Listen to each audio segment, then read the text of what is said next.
बराबर की लड़ाई पर तो ले आए हैं यहाँ पर गुलाबचंद दुबे, आपकी ये लाडकी बहन योजना, लेकिन अब इसमें तो 3,000 का वादा तो कांग्रेस जो एमवीए है उनकी तरफ से किया जा रहा है। आपके हर नहले पे दहला करने की कोशिश की गई है। जी जी पूजा जी, सर्वप्रथम एक उत्तर भारत बिहार से एक हमारी बहन सुश्री शारदा सिन्हा को अपने तरफ से श्रद्धांजलि अर्पित करता हूँ। तत्पश्चात छठ पूजा की बहुत बहुत सारी शुभकामनाएं सभी को। लगभग महाराष्ट्र के राजनीतिक पटल पे जो भी संभावनाएं बन रही हैं, राजीव रंजन जी ने स्पष्ट तरीके से कह दिया है, इसको किसी भी रूप में नकारा नहीं जा सकता। हाँ पूजा जी, जिस ढंग से आपने कहा कि 3,000 देने की बात इन लोगों को सूझ गई अभी, अब 1,500 रुपया जब हम देना शुरुआत किए तो इन लोगों ने इसको जुमला कहा। अब इनको क्या कहा जाए?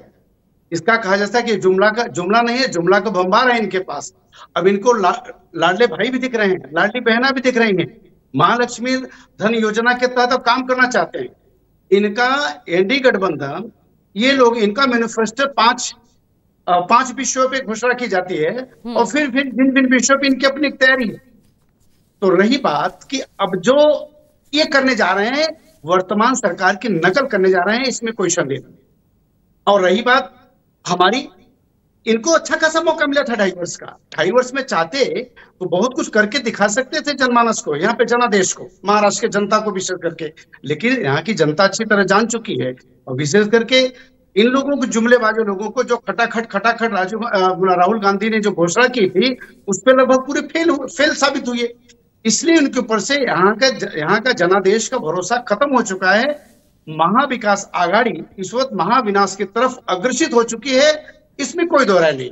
अब एक बार पुनः एक ऐसे जो माने आपके विशेषज्ञ राजीव रंजन ने जो एक संभावना जताई है कि ये लाडली बहनों को लेकर के या नारी शक्ति का आशीर्वाद को लेकर के इस वक्त महायुति पुनः एक बार सरकार बनाने की स्थिति में खड़ी हुई है, ऐसा हमारा पूरा विश्वास ही नहीं बल्कि संपूर्ण महाराष्ट्र और आप लोगों को भी इसका अंदेशा हो चुका है। और रही बात पूजा जी, इन लोगों के पास मुद्दे क्या बचे हैं? हमें नहीं लग रहा है कि कोई इनके पास मुद्दे बचे हैं। अब ये जब नकलबाजी करना शुरू कर बहुत इंपॉर्टेंट मुद्दे की कल यहाँ पर बात कर रहे थे, जाति जनगणना की बात कर रहे थे, आरक्षण खत्म करने की बात, फिर एक बार बात संविधान, दलित, यही सब होने लगी, जो आपके लिए ऑलरेडी चुनौतीपूर्ण रहा लोकसभा चुनाव में। जी मैं ये कह रहा हूं कि इन्होंने लोकसभा में माना कि षड्यंत्र तो साजिश में सफल हुई है, ये जुमलाबाजी में सफल हुई है।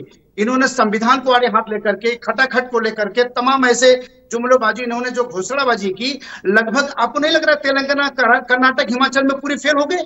उनको कर्मचारियों को पैसा देने के लिए आज उनके पास कुछ बचा नहीं है। उनके शीर्ष नेता खड़गे साहब खुद उनको टिप्पणी करना शुरू कर दिए हैं।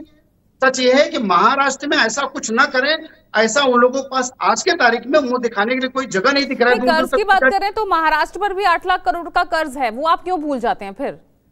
पूजा जी, अगर 8 लाख का कर्ज है, मैं स्वीकार कर लेता हूँ, मैं स्वीकार करता हूँ, सहज स्वीकार करता हूँ, इसको नकार नहीं सकता हूँ। तो फिर भी 5 गारंटीज दे रहे हैं, आपने तो 10 गारंटीज की घोषणा कर दी।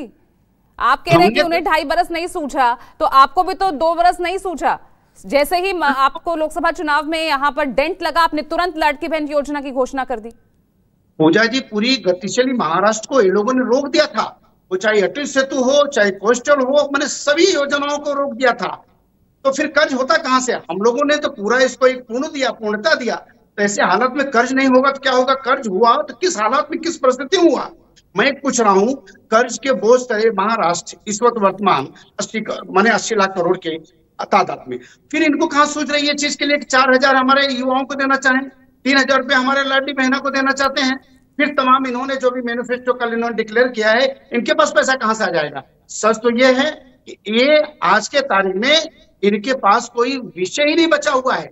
ये उसी का पुनरावृत्ति करना चाहते हैं। ये नकलची लोग हैं। ये राज्यों की सोच कौन रहा है? अब आप नकलची उन्हें कह रहे हैं, हरियाणा में कांग्रेस जो है बीजेपी को नकलची कह रही थी। नकल कौन किसकी कर रहा है? लेकिन इन सबसे ऊपर आर्थिक हालत क्या है राज्य की, इसके बारे में सोच कौन रहा है?